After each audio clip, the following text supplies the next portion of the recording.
Picture a typical afternoon at the supermarket, where the air hums with the soft clatter of carts, the murmur of shoppers, and the steady beep of scanning groceries. It's an ordinary scene, one you've likely witnessed 100 times, people shuffling through aisles, grabbing cereal boxes, and checking lists. But today, something extraordinary is about to unfold, a moment so powerful it will leave you believing in the magic of human kindness. At the heart of this bustling store stands a man in a tailored suit, his presence commanding yet unassuming. He's tall, with sharp features softened by a quiet confidence, the kind that comes from years of success. He reaches the register, slides a sleek black card from his wallet, and swipes it with the ease of routine. The cashier, a young woman with a practiced smile, waits for the machine to hum its approval. But instead, the screen flashes a single word: declined. The man swipes again, his brow furrowing slightly. Again, declined. A hush falls over the store, as if the world itself is holding its breath. Shoppers in line behind him shift uncomfortably, their eyes darting to the man's face. Whispers ripple through the crowd, sharp and curious, like sparks catching on dry grass. The cashier's smile twists into a smirk, and then, without warning, she throws her head back and laughs, a loud, mocking sound that slices through the silence. The man's jaw tightens, his gaze dropping to the floor. Beside him, a little girl, no older than 7, with braids tied in colorful ribbons and a worn purple shirt, tugs at his hand. Her wide, worried eyes search his face, sensing his shame in a way only a child can. No one in the store knows who this man is. They don't know his name is Alexander Grant, a billionaire whose empire of steel and construction has reshaped skylines from New York to Dubai. They don't know his name is etched on towering skyscrapers or that he's dined with presidents and brokered deals that shifted economies. In this small-town grocery store, he's just a man whose card didn't work, stripped of his wealth and status in a single, humiliating moment. The crowd doesn't see a titan of industry, they see a spectacle. Shoppers lean forward, some chuckling, others pointing, their whispers growing bolder. The cashier laughs again, louder this time, ensuring everyone hears her amusement. The man's shoulders stiffen, but he says nothing. His world, built on power and control, feels like it's crumbling under the weight of their judgment. But the little girl at his side sees something else. She doesn't see a billionaire or a failure. She sees a man in pain, his dignity unraveling before a crowd that revels in his fall. Her small hand tightens around his, and then, as if guided by an instinct older than time, she does something unthinkable. With trembling fingers, she reaches into the pocket of her faded jeans and pulls out 3 crumpled dollar bills and a handful of coins, pennies and nickels she's saved from allowances or found in couch cushions. It's not much, barely enough for a candy bar, but to her, it's everything. The store falls silent again, the mocking laughter dying on lips as every eye turns to this tiny girl. She steps forward, her sneakers squeaking on the linoleum, and places her money on the counter.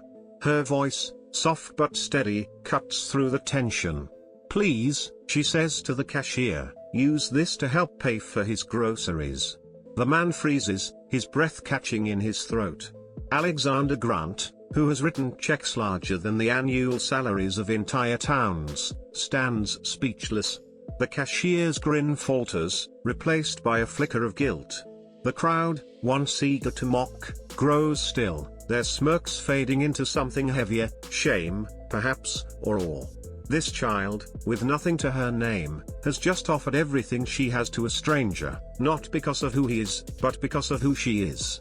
Alexander's eyes burn, not with anger but with a rush of emotion he hasn't felt in years. For decades, he's hidden behind his wealth, moving through boardrooms and glass towers, rarely pausing to notice the quiet struggles of ordinary people. He's built an empire on steel and ambition, but in this moment, he feels small, exposed, and profoundly human. The girl's act of kindness, a gesture so pure it seems to glow, cracks open something inside him.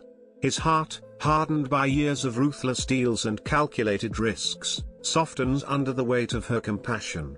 He kneels to her level, his voice breaking as he whispers, "Thank you." She smiles, unaware of the skyscrapers bearing his name or the billions in his accounts.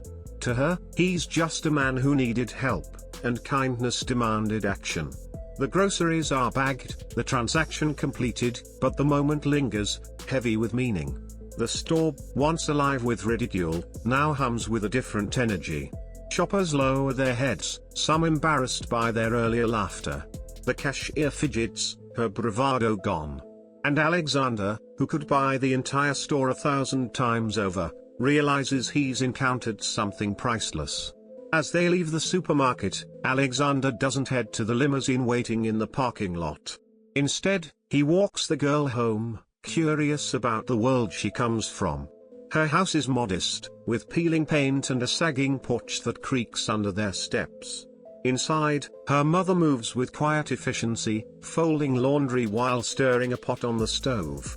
Life here is simple, woven with small victories and silent struggles. The girl's mother looks up, surprised to see a well-dressed stranger in her doorway, but her smile is warm, free of judgment. She offers him a glass of water, and they talk, not about wealth or power, but about life, family, and the little things that matter. That night, Alexander lies awake, the image of the girl's crumpled bills burned into his mind.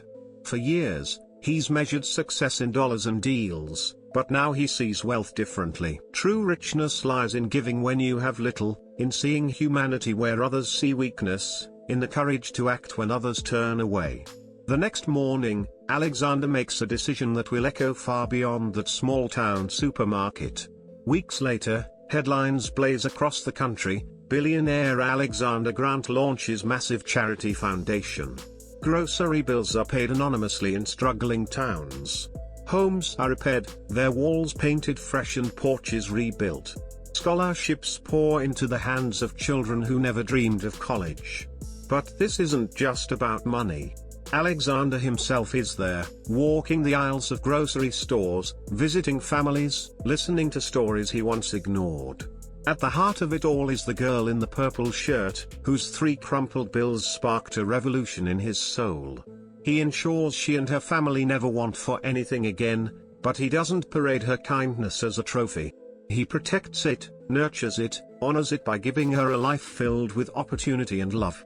Years later, when people speak of Alexander Grant, they don't talk about his skyscrapers or his billions. They talk about the day his card declined, and a child's compassion rewrote his legacy. They talk about a moment that proved kindness can change the world.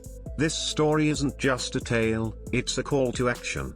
If it touched your heart, let it inspire you to carry kindness into your own life. Be the person who lifts someone up when they're down, who gives even when it feels impossible, who sees hope in the darkest moments. Share this story with someone who needs to hear it, and let's keep the ripple of compassion growing. Please like this video, subscribe to Midnight Tales, and drop a comment below. Would you have done what that little girl did? Your support keeps these inspiring stories alive, reminding us all that true wealth isn't in a bank account or a shiny credit card. It's in the courage to show kindness when no one else dares, the strength to extend a hand when others turn away, and the ability to find hope in the most unexpected places. That little girl, with nothing in her pockets but everything in her heart, changed the life of a man who thought he had it all. She taught us that compassion has no price tag and that the smallest voices can deliver the loudest lessons. So, let this story linger in your heart. Carry it into your daily choices, your family, your community. Be the spark that lights up someone's darkest moment. Subscribe to Midnight Tales to hear more stories that remind us of the power of humanity, and share this one with someone who needs a little light today. What would you have done in that supermarket? Drop your thoughts in the comments, I'd love to hear them. Let's keep spreading kindness, one story at a time.